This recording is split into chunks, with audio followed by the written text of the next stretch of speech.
Araceli Ramos Bonilla and her daughter Alexa have been on quite a carousel ride together. They traveled from their native El Salvador to the U.S.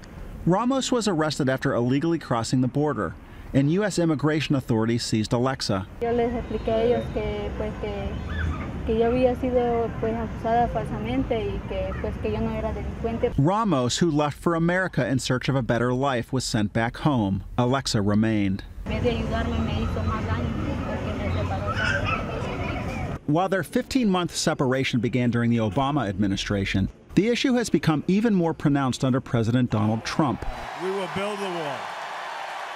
His recent zero-tolerance crackdown has left hundreds of children in detention, shelters, or foster care. It is hard enough to run the immigration enforcement system where this can happen from time to time, much less to adopt a policy where you're going to intentionally separate families. Federal officials insist they will continue to reunite parents and their kids. But an AP investigation found holes in the system that allow local judges to grant custody of migrant children to American families without notifying their parents. It becomes incredibly difficult for the parent to demonstrate that, in fact, the child is going to be taken care of and returned to a safe home if that parent is in a third country and is unable to appear before the court. Alexa's fate was decided by the courts while the little girl was staying with a foster family and her mother was thousands of miles away.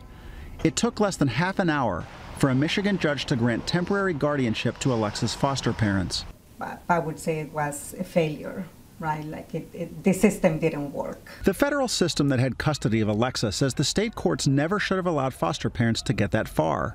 Officials with Bethany Christian Services, the agency that placed Alexa in foster care, would not comment on her case, but said foster parents are told they're not allowed to adopt migrant children. Oh, you've got these kids coming here. Are they going to be adopted? Right. No.